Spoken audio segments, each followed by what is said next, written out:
The distance between paradise and hell can be measured in kilometers, but never crossed in a lifetime.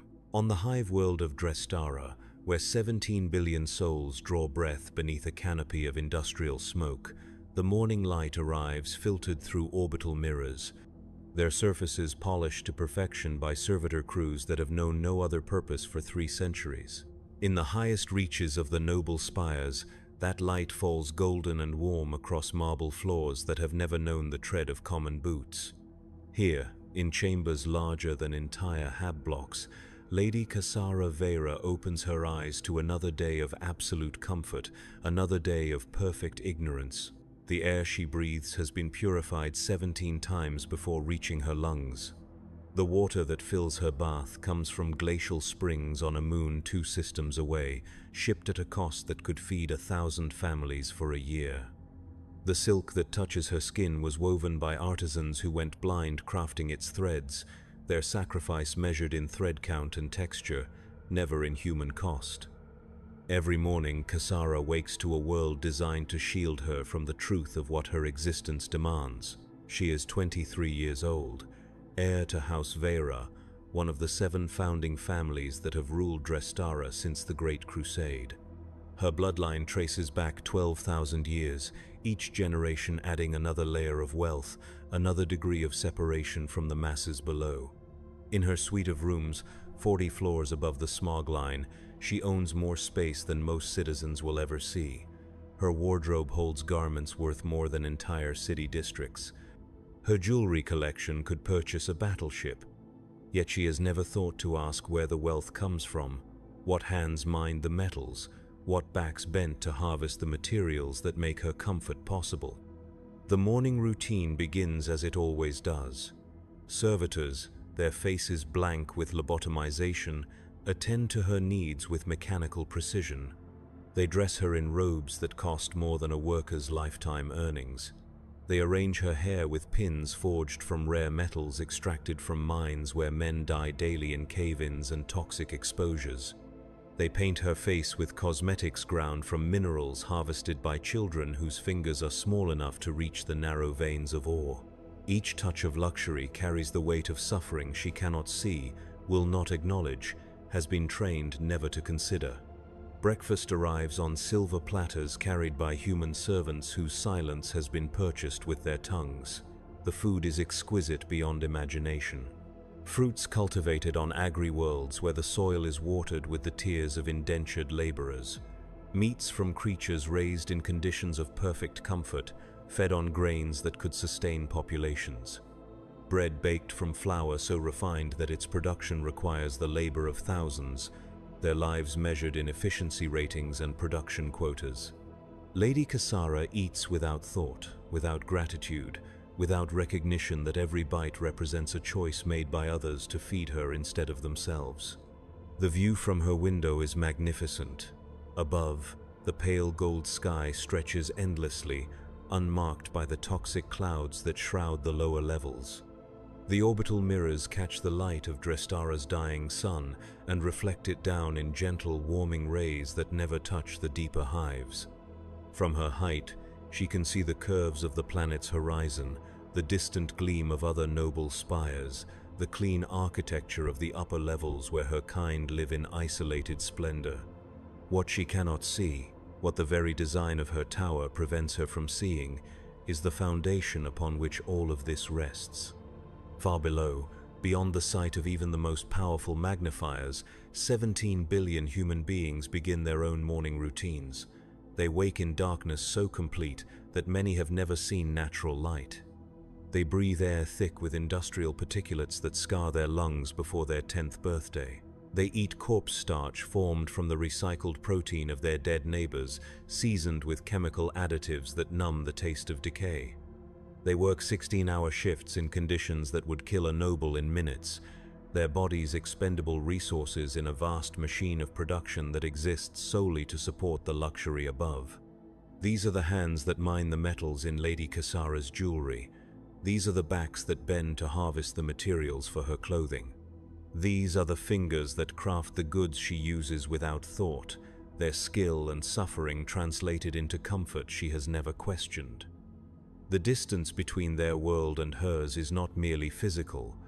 It is a chasm carved by design, maintained by doctrine, and justified by a faith that transforms exploitation into righteousness. The Imperium teaches that hierarchy is divine will. The Emperor protects, but he protects through structure, through order, through the proper placement of each soul in its designated role. The nobles rule because the Emperor wills it. The masses toil because the Emperor demands it. This is not cruelty but cosmic justice, not oppression but sacred duty. Every sermon reinforces this truth. Every prayer confirms this reality. Every ritual celebrates the wisdom of a system that transforms human misery into divine order. Lady Cassara has heard these truths all her life. She believes them with the fervor of the never tested, the faith of the never challenged.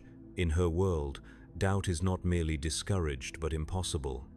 Her education included no exposure to the reality below. Her tutors spoke only of duty, honor, and proper governance. Her companions share her isolation, her assumptions, her perfect ignorance of the cost of their existence. They move through their days like actors in a play, performing roles written by others, never questioning the script that demands their comfort require the suffering of billions. The morning schedule includes the usual pursuits, a lesson in household management that teaches her to calculate the proper number of servants per room but never mentions their wages or working conditions.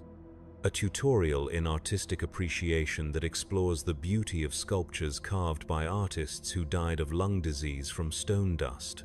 A briefing on family investments that discusses profit margins and production efficiency, but never the human cost of either. Each activity reinforces her distance from reality, each lesson another layer of insulation between her consciousness and the truth of her situation. At noon she joins her mother, Lady Celine Vera, for the daily ritual of correspondence. They sit in a chamber whose walls are lined with communications equipment worth more than most planetary governments can afford, reviewing messages from across the sector. Trade agreements that will increase their wealth by exploiting new populations.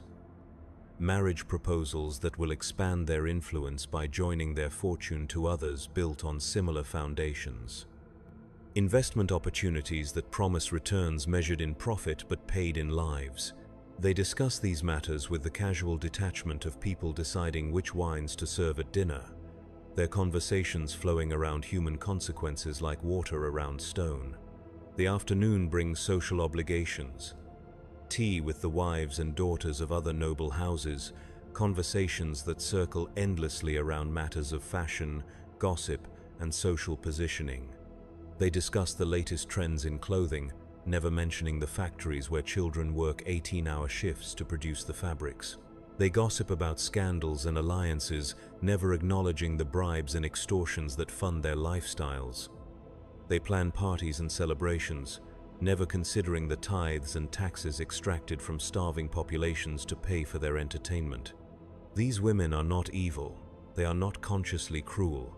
They are simply the products of a system designed to shield them from the consequences of their existence. Their kindness extends to their peers, their families, their immediate circle of concern. They donate generously to charitable causes that help other nobles in distress. They pray fervently for the Emperor's protection. They consider themselves good people, faithful servants of humanity's divine order. The tragedy is not their malice but their ignorance, not their cruelty but their blindness, not their hatred but their perfect, cultivated inability to see. The evening approaches with the promise of another lavish dinner. The kitchens begin their preparations, a dance of culinary artistry that transforms raw materials into aesthetic perfection. Chefs trained in techniques passed down through generations work with ingredients gathered from across the galaxy. Each dish represents not merely food but statement, each course a declaration of wealth and refinement that distinguishes the noble houses from lesser mortals. The preparation alone requires the labor of hundreds, their skill and effort invested in creating a single night's entertainment for people who will consume it without thought. Lady Cassara retires to her chambers to prepare for the feast. Her servants attend to her with practiced efficiency, their movements choreographed by years of service, their silence enforced by training that transforms human beings into living furniture. They dress her in garments that shimmer with precious metals, adorn her with jewelry that catches the artificial light and throws it back in rainbow patterns, arrange her appearance to project the proper image of nobility and grace. She stands before mirrors that show her only what she wishes to see, reflection of beauty and privilege that reveals nothing of the cost required to maintain either. As the sun sets beyond the orbital mirrors, casting the noble spires in gentle twilight, the evening's entertainment begins. The great halls fill with the soft sound of conversation, the gentle tinkle of crystal, the muted music of trained performers whose talent has been purchased for the night. The air carries the scent of exotic flowers maintained in gardens, where the water alone costs more than most citizens earn in a lifetime. Everything is perfect, everything is beautiful, everything is designed to reinforce the illusion that such perfection is natural, deserved, and sustainable. But illusions, no matter how carefully maintained, can shatter with shocking suddenness. And on this particular evening, as Lady Cassara prepares to descend to dinner, the first crack appears in her perfect world. The house trembles, not violently, not dangerously, but with the subtle vibration of some distant disturbance. A sound like thunder rolls up from the depths of the hive, faint but persistent, carrying with it the suggestion of things breaking, systems failing, order disrupting. The servants pause in their duties, their augmetic ears detecting frequencies beyond human hearing. The house's defensive systems activate briefly, scanning for threats that do not materialize. Then silence returns, and the moment passes like a bad dream upon waking. Lady Cassara dismisses the disturbance with the ease of someone who has never faced real danger. Maintenance issues, perhaps. Construction accidents in the lower levels. Infrastructure problems that her family's engineers will resolve without her involvement or concern. She has no framework for understanding what that sound actually represented, no context for interpreting its significance, no reason to connect it to her own existence. The tremor might as well have occurred on another planet for all the impact it has on her evening plans. She descends to dinner, her mind already shifting to the social dynamics that await her. Which guests will attend, what conversations will unfold, which alliances might be strengthened or tested over the course of the meal. These are the challenges that occupy her intelligence, the problems that demand her attention, the concerns that define her reality. The suffering of billions remains as distant as the stars, as abstract as mathematical theories, as irrelevant as the weather on worlds she will never visit. The dining hall gleams with the light of 1,000 candles, each flame reflected in surfaces polished to mirror brightness. The long table stretches beneath a vaulted ceiling painted with scenes of imperial triumph, heroic images that transform conquest into glory, oppression into righteousness, exploitation into divine will. The assembled guests represent the finest of Drestara's noble society, men and women whose bloodlines reach back through millennia, whose wealth shapes the destiny of billions, whose decisions ripple through the galaxy like stones thrown into still water. They speak in voices trained to project authority, their words carrying the weight of absolute certainty. They discuss matters of trade and governance with the casual confidence of people who have never faced the consequences of being wrong. Their conversations flow around topics of galactic importance, decisions that will affect populations they will never meet, policies that will determine the fate of worlds they will never visit. Yet for all their power, for all their influence, they remain as ignorant of reality as children playing with toys they do not understand. The first course arrives with ceremony befitting a religious ritual. Servers move with practiced precision, their steps silent on carpets woven from the finest materials in the galaxy. Each plate represents hours of preparation, each arrangement a work of art created by masters of their craft. The food itself transcends mere sustenance, transformed into aesthetic experience that engages all the senses while nourishing the body. The cost of this single course could fund the food requirements of entire city districts, but such considerations do not enter the consciousness of those who consume it.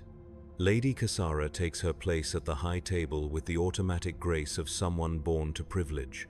Her position reflects her family's status, her seat a throne that elevates her above even her noble peers.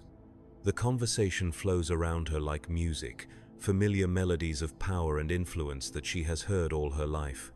She participates with the practiced ease of someone playing a role they have rehearsed since childhood, her words contributing to discussions whose consequences she cannot imagine, whose implications she has never been taught to consider. The topics range across the spectrum of noble concerns. Trade agreements with off-world partners that will increase their profits while exploiting new populations. Military contracts that will profit from conflicts they help to foment. Investment opportunities in mining operations that consume workers like fuel, their lives measured in production quotas rather than human worth. Each subject is discussed with the detached intellectualism of people analyzing abstract problems, their conversations divorced from the human cost of every decision they contemplate. A guest mentions recent unrest in the lower hives, disturbances that have disrupted production schedules and threatened profit margins. The conversation turns to solutions, options for restoring order and maintaining productivity. Increased surveillance, enhanced punishment, reduced rations until compliance is restored.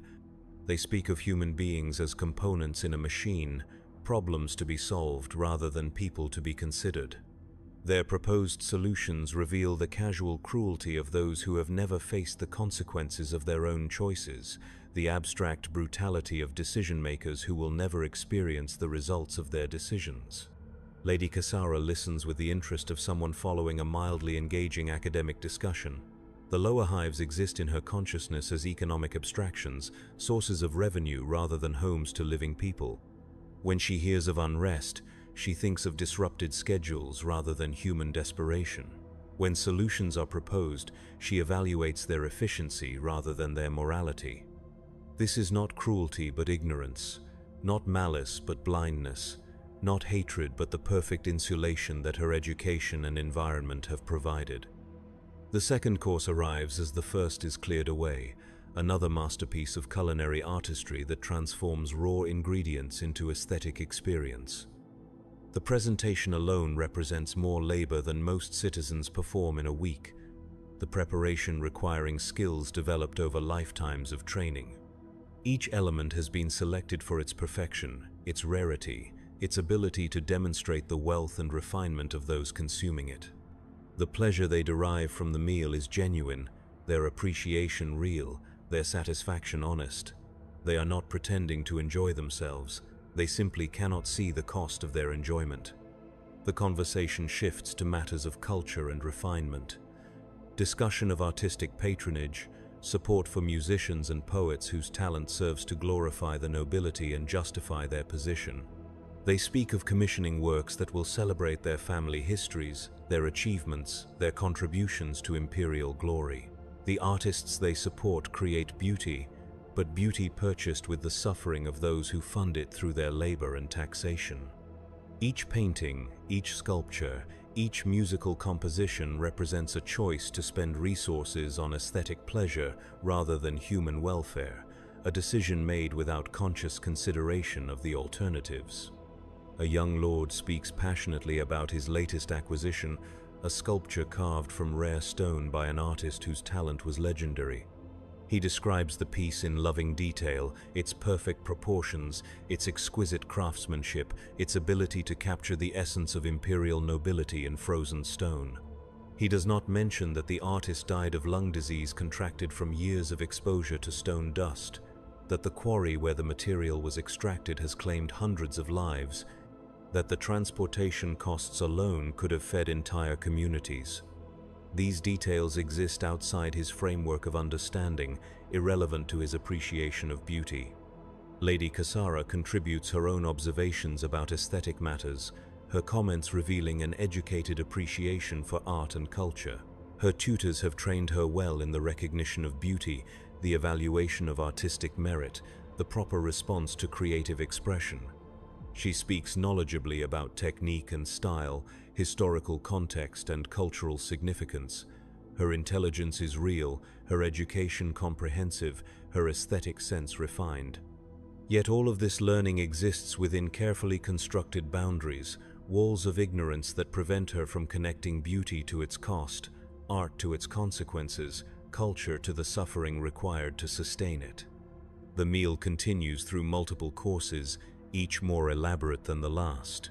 The progression represents a journey through the finest products of the imperial economy, ingredients gathered from across the galaxy at costs that would bankrupt worlds. Spices from agriplanets where the soil is fertilized with the ground bones of previous generations of workers.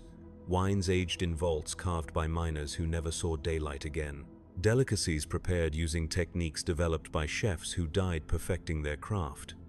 Each bite represents the culmination of countless human efforts, the transformation of suffering into pleasure that defines the noble experience. Between courses, entertainment is provided by performers whose talent has been purchased for the evening. Musicians play instruments crafted from materials worth more than entire city districts, their skill developed through training that consumed their entire lives. Dancers move with grace that speaks of years of discipline, their bodies shaped by practices that destroyed their health in service to their art. Poets recite verses that celebrate noble virtue and imperial glory, their words transforming exploitation into righteousness, oppression into divine will. The entertainment is magnificent, the artistry genuine, the performance flawless, only the cost remains invisible. Lady Cassara watches with the appreciation of someone raised to understand and value artistic excellence. Her response is not feigned, her pleasure genuine, her recognition of talent real. She has been educated to appreciate beauty in all its forms, trained to recognize quality and refinement wherever they appear. The performers before her represent the highest levels of human achievement, their dedication to their craft worthy of respect and admiration. She sees their artistry without questioning the system that produced it, enjoys their performance without considering what their lives cost them to achieve such skill. The evening progresses with the stately rhythm of ritual, each element following its designated place in the sequence of noble entertainment. The conversation flows through topics of interest to their social class, discussions that reveal their concerns, their priorities, their understanding of the world they inhabit. They speak of matters that affect trillions of lives with the casual confidence of people who have never doubted their right to make such decisions, whose authority has never been questioned, whose wisdom has never been tested against the consequences of their choices. A senior lord discusses upcoming negotiations with off-world trading partners, deals that will expand their commercial empire while exploiting new populations. His analysis is sophisticated, his understanding of economic principles comprehensive, his strategic thinking impressive. He speaks of market forces and competitive advantages, profit margins and risk assessments, opportunity costs and strategic positioning. His expertise is genuine, his intelligence obvious, his competence unquestionable. Yet all of his knowledge exists within a framework that treats human beings as resources, populations as markets, suffering as an acceptable cost of business. The discussion reveals the machinery of exploitation that sustains noble wealth, the complex systems that transform human misery into comfortable existence. Trade agreements that give nobles exclusive access to products created by slave labor. Tax policies that extract wealth from the poorest while exempting the richest. Labor practices that treat workers as expendable components in production systems. Each element of the system has been refined over centuries, perfected through generations of experience, optimized to maximize the flow of wealth upward while minimizing the ability of those below to resist or escape. Lady Cassara participates in these conversations with growing confidence as the evening progresses. Her education has prepared her for this role. Her training provided her with the knowledge and skills necessary to take her place among the ruling class. She offers insights that reveal her intelligence, suggestions that demonstrate her understanding of complex issues, observations that show her growing grasp of the responsibilities that await her. Her contributions are welcomed, her opinions valued, her participation encouraged. She is fulfilling her destiny, growing into the role for which she was born, becoming the leader she was raised to be. Yet even as she demonstrates her competence, even as she proves her worthiness to inherit her family's position, she remains completely isolated from the reality of what that position demands. Her knowledge is comprehensive but bounded, her intelligence sharp but focused only on approved topics, her skills advanced but applied only within acceptable parameters.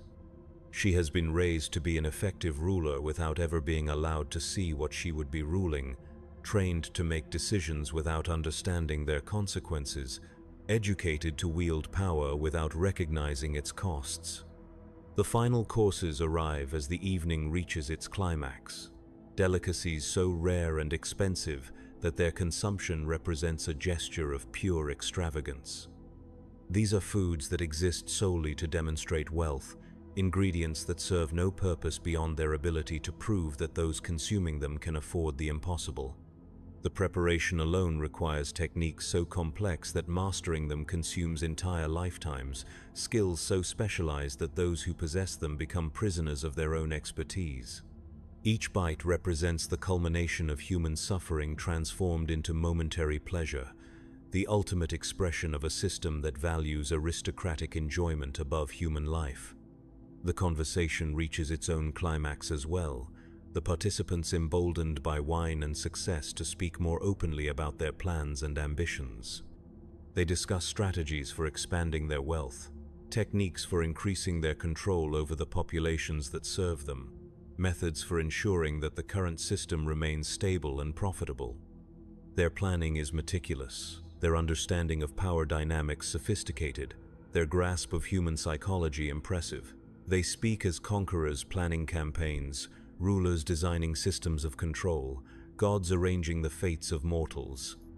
Lady Cassara finds herself swept up in the excitement of these discussions, her own contributions becoming more bold and confident as the night progresses. She proposes refinements to taxation policies that would extract more wealth from the working populations while providing them with just enough hope to prevent despair from turning to revolt. She suggests modifications to the educational system that would produce more compliant workers, while identifying potential troublemakers for removal. She offers insights into the psychological techniques that could be used to make exploitation feel like privilege, oppression seem like protection. Her ideas are brilliant, her suggestions sophisticated, her understanding of human nature impressive. She demonstrates the intelligence and creativity that mark her as a true heir to her family's legacy, someone capable of not merely maintaining their position but expanding it. The other nobles respond with approval and admiration, recognizing in her the qualities that will make her a formidable leader, a worthy successor to generations of successful rulers. She has proven herself, earned her place, demonstrated her fitness to inherit power beyond the imagination of common mortals. As the evening draws to a close, as the final toasts are raised and the last course is consumed, Lady Cassara feels a sense of completion and satisfaction that goes beyond mere social success. She has participated in something larger than herself, contributed to discussions that will shape the future of worlds, proven her worthiness to inherit a legacy that stretches back through millennia. The evening has been perfect, the company stimulating, the conversation enlightening. She retires to her chambers with the contentment of someone who has found their place in the cosmic order, someone who has discovered their purpose and embraced their destiny. Yet as she prepares for sleep in her luxurious suite, as servants attend to her needs with mechanical precision, as the sounds of the celebration fade into the comfortable silence of the upper spires, she remains completely unaware that her perfect evening was funded by the suffering of billions, that her satisfaction was purchased with the despair of those she will never see, that her contentment requires the continued exploitation of populations whose existence she cannot imagine.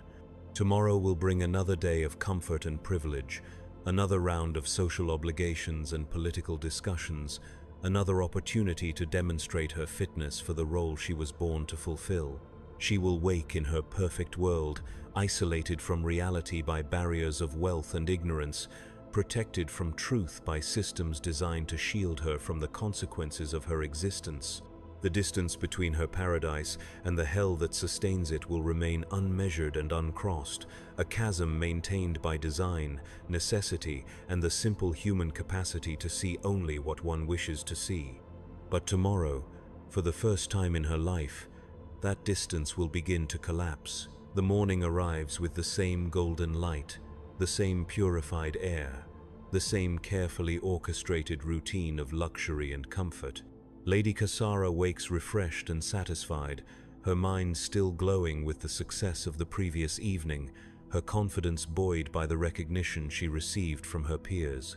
The day ahead promises more of the same pleasures and privileges, another opportunity to expand her understanding of the role she was born to play, another step toward the inheritance that awaits her.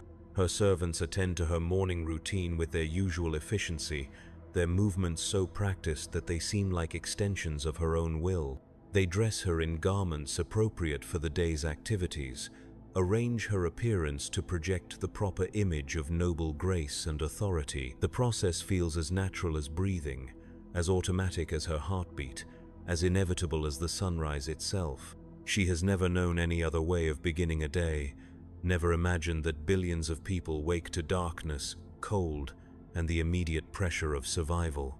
Breakfast arrives with its customary magnificence, each dish a masterpiece of culinary art designed to please not merely the palate but all the senses. She eats without hurry, savoring flavors that represent the culmination of human achievement in the transformation of raw materials into aesthetic experience. The meal costs more than most families see in a lifetime, but such calculations exist outside her framework of understanding.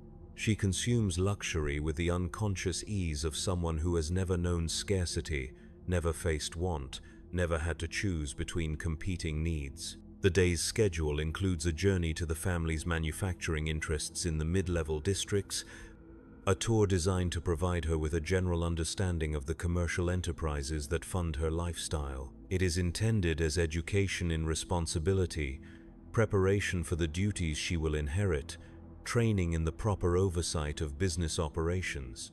The visit has been carefully planned to show her the clean, efficient, well-managed aspects of their industrial empire, while shielding her from anything that might disturb her understanding of their enterprise as benevolent and necessary. Lady Cassara approaches the expedition with the mild interest of someone fulfilling an educational obligation. She understands the importance of understanding the family business, recognizes her need to prepare for future responsibilities, accepts the necessity of gaining practical experience in management and oversight. Yet her understanding of these necessities exists within the comfortable abstractions of her education, theoretical knowledge that has never been tested against practical reality, academic preparation that has never confronted the human cost of the systems she is learning to control.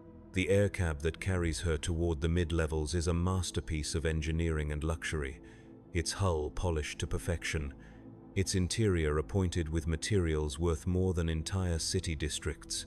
She travels in comfort that shields her from the outside world as effectively as any fortress, her journey insulated from the reality of the spaces she passes through.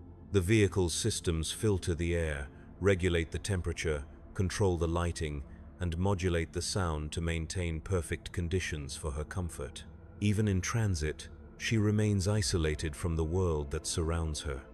As the aircab descends through the levels of the Hive, the view from her windows begins to change. The golden light of the upper reaches gives way to the filtered illumination of the mid-levels, where artificial lighting supplements the weakening natural light. The architecture becomes more utilitarian, less concerned with beauty than with function. The population density increases, the spacing between buildings decreases, the signs of wealth and privilege become less obvious. Yet even these changes remain abstract to her, scenery observed through armored transparisteel that maintains her separation from the reality outside. The manufacturing district represents the compromise between the necessity of production and the demands of noble sensibility. Here, the family's industrial operations are housed in facilities designed to minimize obvious ugliness while maximizing efficiency and profit. The buildings are clean by Hive standards, the walkways maintained to reasonable levels of safety, the air filtration systems adequate to prevent immediate health hazards to visiting nobility. It is industry made palatable for noble consumption, production rendered acceptable for aristocratic oversight. Lady Cassara disembarks from her air cab with the confidence of someone entering familiar territory. The facility managers greet her with the deference appropriate to her station, their preparations obvious in every detail of the reception. They have spent weeks preparing for her visit, cleaning equipment that is normally left to accumulate grime, briefing workers on proper behavior in the presence of nobility, arranging tours that will show her exactly what they wish her to see, while concealing anything that might disturb her understanding of their operations. The tour begins in the administrative sections, clean and comfortable spaces where the business of management takes place in environments not too different from her own home. Here, she meets with supervisors and accountants, engineers and planners, the educated professionals who translate noble directives into operational reality. They speak her language, share her cultural references, understand her concerns and priorities.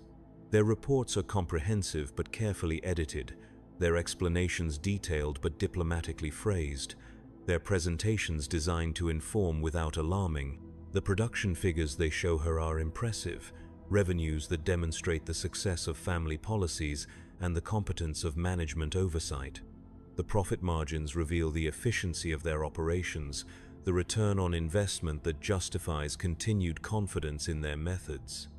The growth projections suggest expanding opportunities, new markets to exploit, additional populations to incorporate into their commercial empire. Everything they show her confirms the righteousness of their enterprise, the necessity of their methods, the inevitability of their success. Lady Cassara reviews these materials with growing satisfaction, her confidence in the family business reinforced by evidence of its prosperity and efficiency. She asks intelligent questions that reveal her understanding of business principles, offers observations that demonstrate her grasp of strategic thinking, provides suggestions that show her readiness to assume greater responsibility. The managers respond with approval and respect, recognizing in her the qualities that will make her an effective leader, someone capable of maintaining and expanding the empire she will inherit. The next phase of the tour takes her into the production areas themselves, carefully selected sections of the manufacturing complex where the actual work of creation takes place. These spaces have been prepared for her visit, cleaned beyond their normal standards, organized to present the most favorable possible impression of working conditions and operational efficiency. The workers she sees have been specially chosen for their appearance and demeanor, their ability to present the image of satisfied, productive employees rather than the reality of desperate, exploited human resources. She observes the production processes with the analytical interest of someone learning to understand the technical aspects of wealth creation. The machinery is impressive, the coordination complex, the efficiency obvious. Workers move with practiced skill, their motions coordinated by years of experience, their output measured in quantities that translate directly to family profit. She sees the transformation of raw materials into finished goods, the application of human labor to the creation of products that will generate the wealth that sustains her lifestyle. It all appears clean, efficient, and morally neutral. The workers she encounters have been carefully coached in the appropriate responses to noble inquiry. They express gratitude for their employment, satisfaction with their working conditions, loyalty to the family that provides them with purpose and sustenance. Their words have been rehearsed, their demeanor practiced, their performance designed to reinforce her understanding of the relationship between nobility and workers as mutually beneficial, naturally ordered, and morally justified. She sees what she has been prepared to see, hears what she has been trained to expect, understands what she has been educated to comprehend. Lady Cassara engages with these workers with the benevolent interest of someone fulfilling their obligation to show concern for those under their authority. She asks about their welfare, their satisfaction, their appreciation for the opportunities provided by family enterprise. Their responses confirm her understanding of herself as a benevolent ruler, someone whose wealth serves the greater good by providing employment and structure to those who would otherwise lack purpose and direction. The interaction leaves her feeling satisfied with her role, confident in her righteousness, secure in her understanding of the natural order. As the tour progresses through additional sections of the facility, her exposure to the reality of production remains carefully controlled and edited. She sees the aspects of manufacturing that can be presented as noble and necessary, the elements of industrial process that support her understanding of family enterprise as beneficial and righteous. The managers explain each process in terms that emphasize efficiency and necessity, productivity and profit, success and growth. Their language transforms exploitation into opportunity, suffering into service, desperation into dedication. The technical aspects of production fascinate her, the complexity and coordination required to transform raw materials into finished products. She begins to understand the scale of the operations that fund her lifestyle, the intricate systems that generate the wealth she has always taken for granted. Her questions become more sophisticated as her understanding grows, her interest more genuine as she recognizes the impressive achievement that these facilities represent. She starts to feel a sense of pride in the family enterprise, satisfaction in the efficiency and success of the operations she will one day inherit.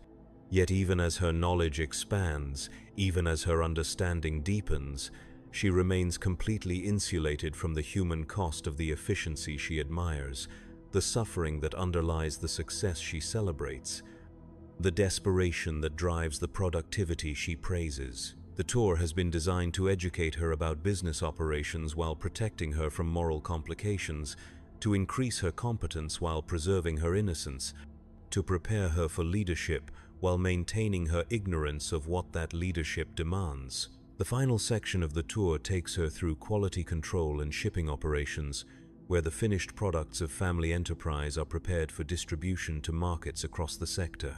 Here, she sees the culmination of the production process, goods ready to be transformed into the wealth that sustains her existence. The efficiency is impressive, the organization sophisticated, the scale massive.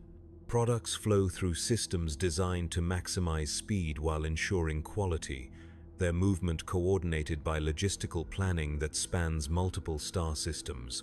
The managers explain the complexity of distribution networks that carry family products to markets across the galaxy, trading relationships that span centuries, commercial agreements that shape the destiny of entire worlds. She begins to understand the true scope of family influence, the extent to which their decisions affect populations she will never see, the degree to which their wealth depends on systems that touch billions of lives. Yet this understanding remains abstract, theoretical, divorced from the human consequences of the power she is learning to wield. As the tour concludes, as she prepares to return to the comfort and familiarity of the upper spires, Lady Cassara feels a sense of accomplishment and satisfaction. She has fulfilled her educational obligation, expanded her understanding of family business, demonstrated her readiness to assume greater responsibility. The visit has been successful, informative, and appropriate to her station.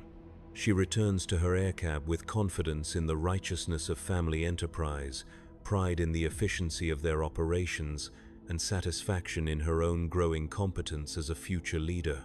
The aircab rises through the levels of the Hive, carrying her back toward the golden light and purified air of the noble districts. The journey takes her through the same transitional zones she observed during her descent, but now she sees them with the confidence of someone who understands their place in the greater system, someone who recognizes their necessity and accepts their inevitability. The changes in architecture, population density, and general condition no longer seem like mere scenery, but like evidence of the natural order, the proper arrangement of society according to divine will and practical necessity. But as the aircab climbs toward the safety of the upper reaches, as Lady Cassara settles back into her cushioned seat with the satisfaction of educational duty fulfilled, the perfect machinery of her insulation encounters an imperfection so small, so seemingly insignificant, that it passes almost unnoticed.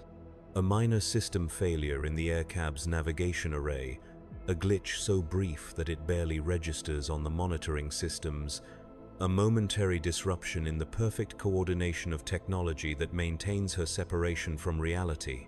The failure lasts less than 30 seconds. The backup systems engage immediately. The course correction is minimal, the delay barely noticeable. Under normal circumstances, such a minor malfunction would be logged for routine maintenance and forgotten, another small imperfection in the vast machinery that sustains noble existence. The aircab continues its ascent, its passenger unaware that anything has gone wrong, its systems functioning within acceptable parameters despite the momentary disruption. Yet, in those 30 seconds, in that brief moment of imperfection, the carefully maintained boundaries of Lady Cassara's world shift by the smallest possible margin. The navigation failure causes the aircab to deviate from its planned route by mere kilometers, a distance so insignificant that it barely qualifies as an error. The backup systems correct the deviation almost immediately, returning the vehicle to its proper trajectory with mechanical precision. The delay in arrival will be measured in minutes, the inconvenience minimal, the impact on her schedule negligible. But those kilometers of deviation carry the aircab over a section of the Hive that was never meant to be seen by noble eyes, areas that exist outside the carefully planned routes that shield aristocracy from uncomfortable realities. Through the filtered transparistile of her window, Lady Cassara glimpses spaces that do not appear on any tour, populations that were never meant to encounter her gaze, conditions that exist beyond the boundaries of acceptable noble knowledge. The view lasts only moments before the navigation systems restore the proper course, but in those moments she sees things that her education never prepared her to witness, realities that her comfortable assumptions cannot easily absorb. Hab blocks so crowded that human beings live stacked like cargo, their windows dark with the grime of centuries, their structures sagging under the weight of desperate overpopulation. Manufacturing facilities where the air itself seems to writhe with toxic particulates, where the machinery operates without the safety measures she observed during her carefully orchestrated tour. She sees workers moving through conditions that would kill her in minutes, their bodies adapted by generations of exposure to environments that destroy human health, as surely as weapons destroy human life. Children who should be receiving education instead tend to machines that tower over them like predatory beasts, their small fingers valuable for reaching spaces where adult hands cannot go. Women bent double under loads that exceed their physical capacity, their backs permanently curved by labors that transform their bodies into tools for the creation of wealth they will never touch. The aircab passes over a section where a mag rail tunnel has partially collapsed, the debris creating a canyon of twisted metal and broken stone. Emergency crews work in the ruins with the desperate efficiency of those who know their own lives depend on their speed and skill. Bodies emerge from the wreckage at irregular intervals, some moving with the painful slowness of the injured, others carried with the stillness that speaks of damage beyond repair. The scale of the disaster becomes apparent as she sees the true extent of the collapse, a failure of infrastructure that has claimed hundreds of lives and disrupted the transportation network that connects the various levels of the Hive. Lady Cassara stares at the scene with the fascination of someone witnessing something completely outside their experience, something that exists beyond the boundaries of their understanding. The disaster below represents a failure of systems she had never considered, a breakdown of infrastructure she had never noticed, consequences of decisions she had never been asked to contemplate. The workers struggling in the wreckage are people whose existence she had never acknowledged, whose suffering she had never been required to consider, whose deaths she had never been taught to count as significant. The navigation systems complete their correction, restoring the aircab to its proper trajectory and carrying her away from the scene of destruction. The view from her window returns to the familiar sights of the planned route, the carefully maintained spaces that present acceptable images of Hive life to noble observation. The glimpse of reality fades behind her like a bad dream, replaced by the reassuring normalcy of controlled environments and managed perceptions. Yet the images remain in her mind with unexpected persistence, refusing to fade as quickly as she would prefer, lingering with uncomfortable clarity. The aircab continues its ascent toward the safety and comfort of the upper reaches, but Lady Cassara finds herself unable to dismiss what she has seen as easily as she would wish. The brief glimpse of reality has created a small crack in the perfect shell of her ignorance, a tiny flaw in the seamless barrier that separates her from the truth of her existence. The crack is small, almost insignificant, but it allows questions to seep through that her education never taught her to ask, doubts that her upbringing never prepared her to manage. She finds herself wondering about the people she saw in the wreckage, whether they survived their injuries, whether their families will mourn their deaths, whether their sacrifice serves any purpose beyond the maintenance of systems that benefit those who live far above their suffering. These are not questions she has been trained to ask, concerns she has been educated to avoid, thoughts that threaten the comfortable certainties that define her worldview. Yet they persist with uncomfortable intensity, refusing to be dismissed or forgotten. The aircab reaches the transport nexus that serves the noble districts, a facility designed to facilitate smooth transitions between different modes of transportation while maintaining appropriate levels of security and comfort. Here, Lady Cassara should transfer to ground vehicles for the final journey to her family's spire, a routine transition that normally requires no thought or attention. The facility represents the pinnacle of efficient design, its systems coordinated to minimize inconvenience while maximizing safety and comfort for noble users. But as the aircab approaches the nexus, as the routine transfer prepares to unfold with mechanical precision, the aftermath of the tunnel collapse begins to affect systems far beyond the immediate disaster site. The mag-rail network that connects the various levels of the Hive operates as an integrated whole, each component dependent on the proper functioning of every other element. The collapse has not merely destroyed a single tunnel but disrupted the delicate balance that keeps the entire transportation system operational. Secondary failures begin to cascade through the network like dominoes falling in sequence, each breakdown creating additional stress on remaining components, each malfunction increasing the pressure on systems already operating beyond their design parameters. Power fluctuations affect the electrical grid that energizes the rail lines. Computer failures disrupt the scheduling algorithms that coordinate traffic flow. Mechanical breakdowns occur as equipment is pushed beyond safe operating limits in attempts to compensate for the lost capacity of the destroyed tunnel.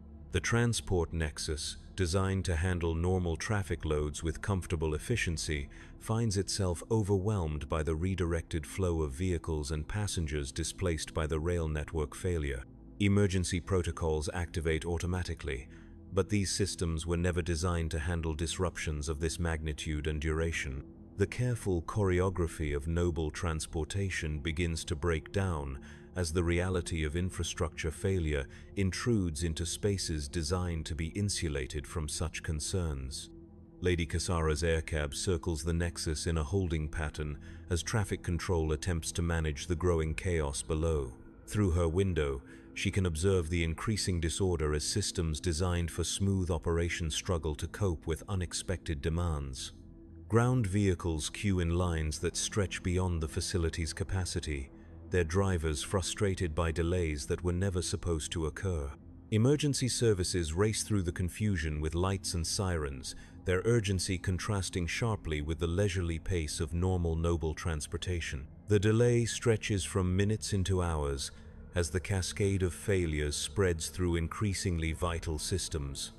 What began as a minor navigation error has evolved into a significant disruption of the carefully maintained boundaries that separate noble existence from the harsh realities that surround it. Lady Cassara finds herself trapped in an aircab circling above a scene of growing disorder, her isolation no longer complete, her separation from reality no longer absolute. As the delay continues, as the attempts to restore normal operations prove inadequate to the scale of the disruption, Lady Cassara faces a choice that should never have been necessary. She can remain in the aircab, waiting for systems to be repaired and normal service to be restored, accepting whatever delays this might require. Or she can descend into the nexus itself, making her way through the chaos to alternative transportation, accepting a level of exposure to uncontrolled reality that violates every principle of noble security and comfort. The choice should be obvious. Safety protocols demand that she remain in the secure environment of the aircab until proper arrangements can be made for her transportation. Her training emphasizes the importance of maintaining appropriate separation from uncontrolled populations and unpredictable situations. Her entire education has prepared her to avoid exactly this kind of exposure to the messy, complicated, dangerous realities that exist beyond the boundaries of noble privilege. Yet, as she watches the chaos below, as she sees the desperate efforts of workers struggling to restore order to systems that were never designed to handle such disruptions, she finds herself confronted by questions that her comfortable existence never required her to consider. The people working in the Nexus are not abstract resources, but individuals whose competence and dedication determine whether the systems that serve her continue to function. Their efforts, their sacrifice, their willingness to work beyond safe limits in pursuit of solutions, these are the human realities that underlie the smooth operation of her privileged existence. The decision, when it comes, surprises her with its suddenness and clarity. Rather than waiting for systems to be restored, rather than remaining safely isolated from the complications below, Lady Cassara chooses to descend into the Nexus herself, to make her way through the chaos to whatever alternative transportation might be available. It is a decision that violates every principle of her upbringing, contradicts every lesson of her education, and threatens every assumption that defines her understanding of proper noble behavior. The aircab sets down in a section of the Nexus normally reserved for maintenance vehicles, a space that lacks the amenities and security measures of the noble passenger areas. As Lady Cassara emerges from the familiar comfort of her transportation, she steps for the first time into a space where her privilege provides no automatic protection, where her status offers no guarantee of special treatment, where she must navigate reality without the buffering presence of servants and systems designed to shield her from unpleasant complications. The Nexus around her operates at a level of intensity and urgency that she has never experienced, workers moving with desperate efficiency as they struggle to manage crises that multiply faster than solutions can be implemented. The air carries sounds she has never heard, the sharp crackling of overloaded electrical systems, the grinding of machinery pushed beyond safe operating limits, the voices of people communicating essential information under extreme pressure. Everything moves at a pace that contrasts sharply with the leisurely rhythms of noble existence. She attempts to make her way through the facility toward the areas where alternative transportation might be arranged, but quickly discovers that her understanding of the Nexus layout, derived from carefully planned tours and educational briefings, provides little guidance for navigating the chaos of actual emergency operations. The spaces she knew from previous visits have been transformed by the crisis, familiar landmarks obscured by emergency equipment, normal pathways blocked by redirected traffic flows. Workers rush past her with barely a glance, their attention focused on problems that require immediate solutions rather than the leisurely consideration of noble concerns. For the first time in her life, Lady Cassara finds herself in a space where her presence commands no special attention, where her needs are not automatically prioritized, where she must compete with other demands for the limited resources of human attention and assistance. The experience is both terrifying and oddly liberating, frightening in its unfamiliarity but strangely honest in its lack of pretense. As she struggles to navigate the unfamiliar environment, Lady Cassara encounters a maintenance supervisor whose responsibility includes managing the transportation alternatives for displaced passengers. He is a man in his 50s, his face marked by years of exposure to industrial environments, his hands bearing the permanent stains of someone who works with machinery rather than merely directing others to do so. His manner combines professional competence with the barely controlled frustration of someone dealing with problems that have no easy solutions. When she identifies herself and requests assistance with transportation arrangements, his response reveals the gap between noble expectations and operational reality. The systems designed to provide seamless service to aristocratic passengers have been overwhelmed by the scale of the current crisis, their capacity redirected to more urgent priorities. The alternative transportation available consists of maintenance vehicles and emergency transports, utilitarian conveyances that lack the comfort, security, and amenities that noble travel normally requires. The supervisor explains the situation with the patience of someone accustomed to dealing with difficult circumstances and demanding personalities. The MagRail collapse has disrupted not merely local transportation but the entire network that connects the various levels of the Hive. Repair efforts are underway, but the scope of the damage requires resources that were never stockpiled for emergencies of this magnitude. Restoration of normal service will require days rather than hours, weeks rather than days, perhaps months before full capacity is restored. Lady Cassara listens to this explanation with growing understanding of the true scale of the disaster she glimpsed from her aircab, the extent to which systems she had never considered could fail so completely. The comfortable assumptions of her existence included the belief that the infrastructure serving noble needs was essentially indestructible, maintained by competent professionals whose expertise guaranteed reliable operation. The reality of cascading failures, overwhelming demands, and inadequate resources challenges these assumptions in ways that her education never prepared her to handle. The alternative transportation offered consists of a maintenance pod designed for technical personnel traveling between facilities, a utilitarian vehicle that prioritizes function over comfort, reliability over luxury. The journey to the noble districts will require traveling through sections of the Hive that are normally avoided by aristocratic passengers, areas where the careful maintenance of noble routes gives way to the functional minimalism of working spaces. The supervisor warns her that the journey will expose her to conditions that violate every standard of noble transportation. The route passes through industrial districts where the air quality fails to meet aristocratic health requirements. The vehicle lacks the filtration systems that normally protect noble passengers from exposure to unacceptable environmental conditions. The journey will take her through populations and spaces that were never intended for aristocratic observation.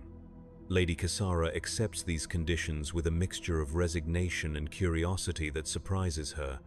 The practical necessity of reaching her destination overrides the comfortable protocols of noble travel, but beyond mere necessity, she finds herself genuinely interested in seeing the spaces that her normal routes so carefully avoid.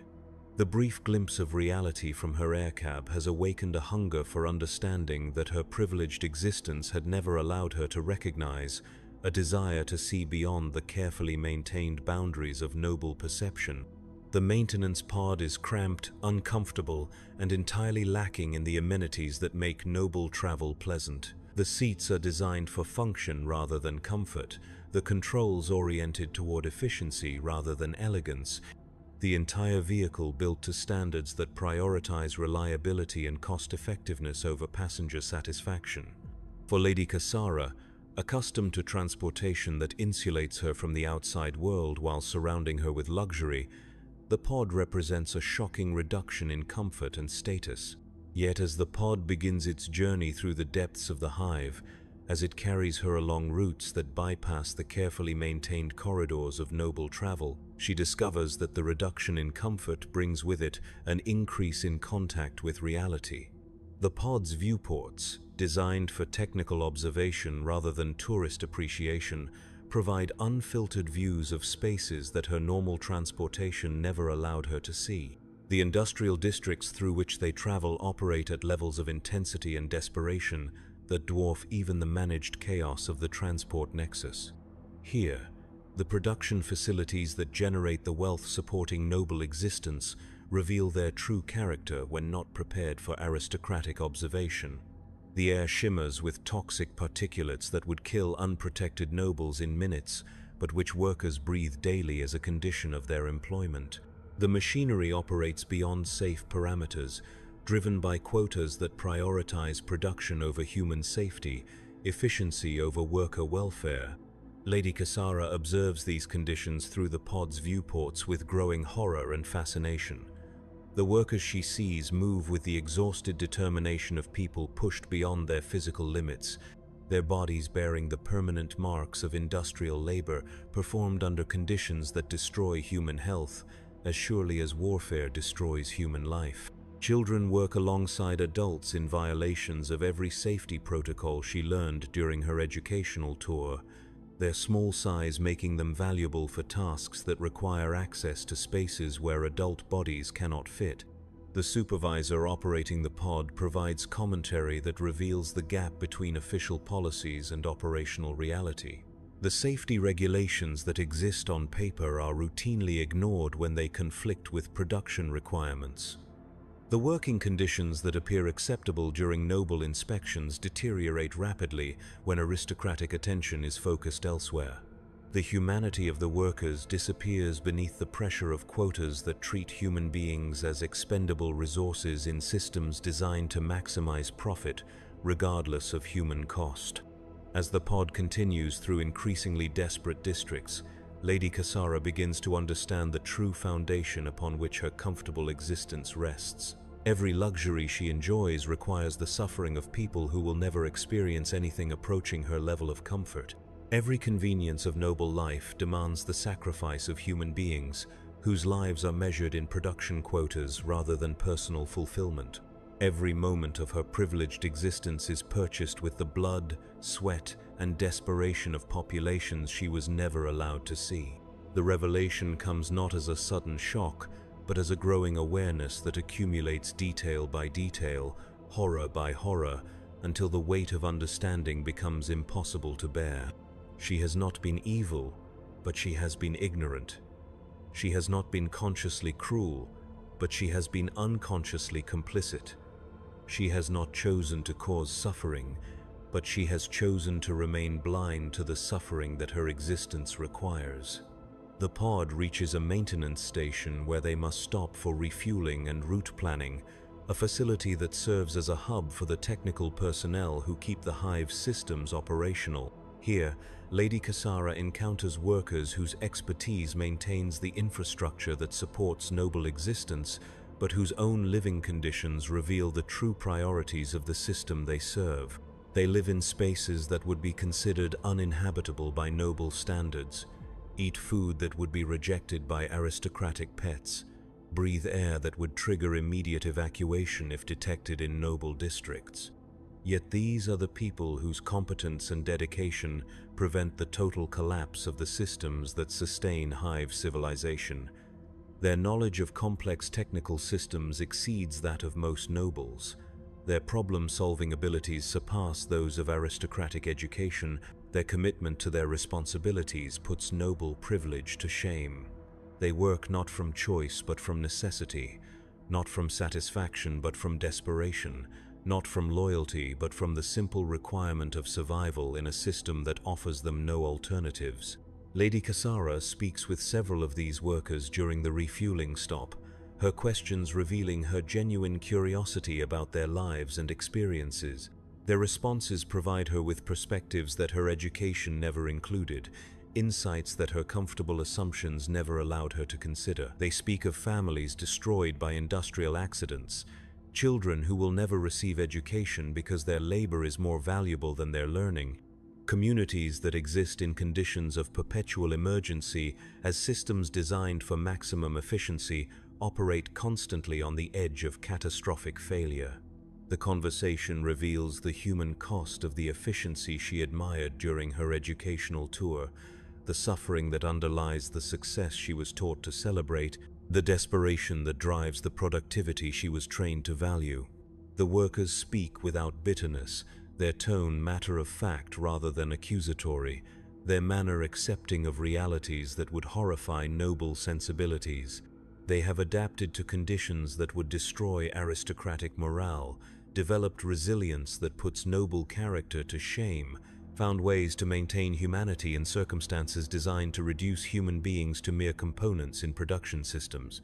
As the pod resumes its journey toward the noble districts, Lady Cassara finds herself struggling to integrate what she has learned with the assumptions that have defined her entire existence. The comfortable certainties of her upbringing cannot easily accommodate the realities she has witnessed. The moral simplicities of her education cannot address the complexities of the situations she has encountered. She faces a choice between maintaining her ignorance and accepting knowledge that will transform her understanding of everything she believed about herself and her world. The final section of the journey takes her through the transitional zones between the working districts and the noble spires, areas where the character of the Hive begins to change from utilitarian functionality to aesthetic consideration. Here, the differences in maintenance standards, air quality, and general conditions become starkly apparent as the pod moves from spaces designed for production to spaces designed for consumption, from areas where human beings are expendable resources to areas where human comfort is the primary consideration. The contrast reveals the artificiality of the boundaries that separate noble existence from worker reality, the deliberate nature of the barriers that prevent aristocratic awareness of the costs of privilege. The improved conditions of the transitional zones exist not because resources are suddenly abundant, but because priorities suddenly shift from maximizing production to ensuring noble comfort. The same materials, the same labor, the same technical expertise that could improve conditions in the working districts are instead directed toward maintaining the perfect environments that shield nobility from awareness of the suffering that sustains their existence. Lady Cassara observes these transitions with new eyes, her recent exposure to reality providing her with the context necessary to understand what she is seeing. The comfort that surrounds her as the pod approaches the noble districts no longer seems natural or inevitable, but artificial and maintained at tremendous cost. The luxury that defines aristocratic existence no longer appears as a deserved privilege, but as a deliberate choice to prioritize noble comfort over human welfare. The pod finally reaches the noble districts as evening approaches, its journey complete despite the disruptions that made normal transportation impossible. The supervisor who guided her through the depths of the Hive prepares to return to his duties in the industrial districts, his responsibility for her welfare ending with her safe arrival in aristocratic territory. Yet before she disembarks, before she returns to the familiar comfort of noble existence, Lady Cassara finds herself reluctant to end their journey, reluctant to sever her connection to the reality she has discovered. She thanks him for his assistance and expertise, her words carrying genuine gratitude for someone whose competence made her safe passage possible. His response is polite but distant, his manner reflecting the professional detachment of someone accustomed to dealing with noble passengers without expecting lasting concern for his own circumstances or those of his fellow workers. The interaction ends with the routine courtesy that typically characterizes exchanges between aristocrats and those who serve them. Yet as Lady Cassara disembarks from the maintenance pod, as she prepares to return to the familiar luxury of her family's spire, she carries with her knowledge that will forever change her understanding of her existence. The comfortable ignorance of her upbringing has been shattered by direct exposure to the realities that her privilege depends upon. The moral simplicities of her education have been complicated by awareness of the human cost of the systems she was trained to inherit and perpetuate. She stands at the entrance to her family's estate as evening shadows begin to fall across the noble districts, her day's journey complete, but her transformation only beginning. The golden light that filters down from the orbital mirrors illuminates the same beautiful architecture, the same carefully maintained gardens, the same perfect environment that has surrounded her since birth. Yet now she sees these familiar sights with new understanding, awareness of the suffering that purchased their beauty, knowledge of the exploitation that sustains their perfection. The servants who greet her return display their usual efficiency and deference, their manner unchanged by her absence or her experiences. They assist her with the rituals of arrival, helping her transition from the discomfort of emergency transportation back to the familiar luxury of noble existence. Their movements are choreographed by years of service, their responses automatic, their attention focused entirely on ensuring her comfort and meeting her needs. Yet Lady Cassara finds herself seeing these servants differently, recognizing in their practiced efficiency the same adaptation to difficult circumstances that she observed in the industrial workers, the same resilience in the face of conditions that require constant sacrifice of personal needs to serve the demands of others. The servants in her family's estate exist in conditions far superior to those she witnessed in the working districts, but they remain fundamentally powerless, their lives shaped entirely by the needs and desires of those they serve. She retires to her chambers to prepare for the evening meal, the familiar routine of aristocratic self-care proceeding as it always has, despite the revolutionary changes in her understanding. The servants attend to her needs with mechanical precision, dressing her in garments appropriate for dinner, arranging her appearance to meet the standards expected of noble presentation. The process feels the same as it always has, yet her awareness of its cost has been fundamentally altered by her exposure to the realities that sustain it. As she prepares to join her family for dinner, Lady Cassara faces the challenge of maintaining normal aristocratic behavior while carrying knowledge that threatens every assumption that defines noble existence. She must participate in conversations that treat worker populations as abstract resources, discuss policies that prioritize profit over human welfare, and pretend enthusiasm for luxuries purchased with the suffering of people she can no longer ignore. The dining hall awaits her with its customary magnificence.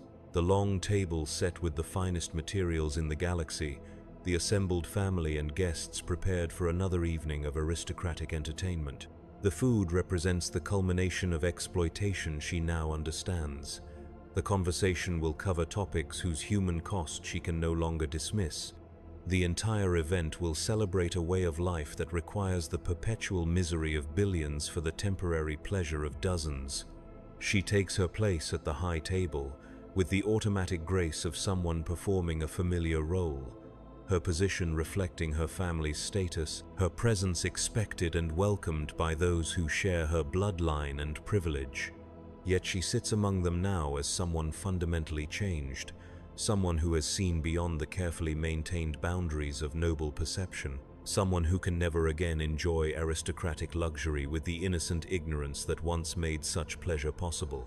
The evening meal proceeds with its ritual precision, each course arriving with ceremony that transforms consumption into performance, each dish representing not merely food but statement about wealth, refinement, and position. Lady Cassara participates in the familiar routines of noble dining, her behavior indistinguishable from previous evenings, her manner giving no indication of the revolutionary changes in her understanding. Yet every bite carries new meaning, every conversation reveals new implications, every moment of luxury demands new consideration of its cost. She sits at the high table of her family's estate, surrounded by the finest products of galactic civilization, attended by servants whose dedication ensures her comfort, protected by systems that guarantee her safety, and she knows, with terrible clarity, exactly what all of this requires. The knowledge will never leave her. The awareness will never fade. The understanding will never be forgotten. Lady Cassara has crossed the distance that separates paradise from hell, and she can never return to the innocent ignorance that once made her comfort possible. She must choose what to do with this knowledge, how to live with this awareness, whether to act on this understanding. The conversation flows around her as it always has, familiar topics discussed with the casual confidence of people who have never doubted their right to make decisions that affect billions of lives.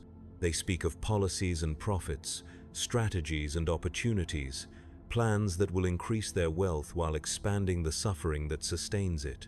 Their voices carry the authority of absolute certainty, their words the weight of unquestioned privilege, their assumptions the strength of unchallenged tradition. Lady Cassara listens with new ears, understanding implications that her education never prepared her to recognize, hearing costs that her training never taught her to calculate. She knows what lies beneath their comfortable abstractions, what human realities underlie their theoretical discussions, what suffering supports their casual assumptions about the natural order of existence. and she knows that she must choose whether to speak or remain silent, whether to challenge or accommodate, whether to act on her new understanding or protect the ignorance of those around her.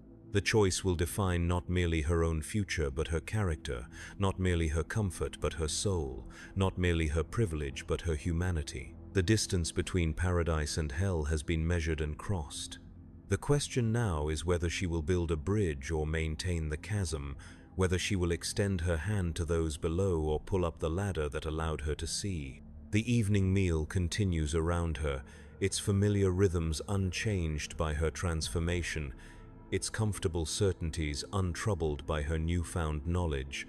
But Lady Cassara sits among her family and peers as someone who has seen truth, who carries knowledge that will forever burden her with the weight of choice, who can never again enjoy aristocratic luxury without remembering exactly what it costs and who pays that price. The golden light of the orbital mirrors falls through the great windows of the dining hall, illuminating faces that remain beautiful in their ignorance, voices that remain confident in their assumptions, lives that remain comfortable in their isolation. And in the center of it all sits a young woman who has learned that the distance between paradise and hell is not geographical but moral, not measured in kilometers but in choices, not crossed by transportation but by conscience. She has seen what her existence demands, understood what her privilege requires, recognized what her comfort costs. Now she must decide what to do with that knowledge.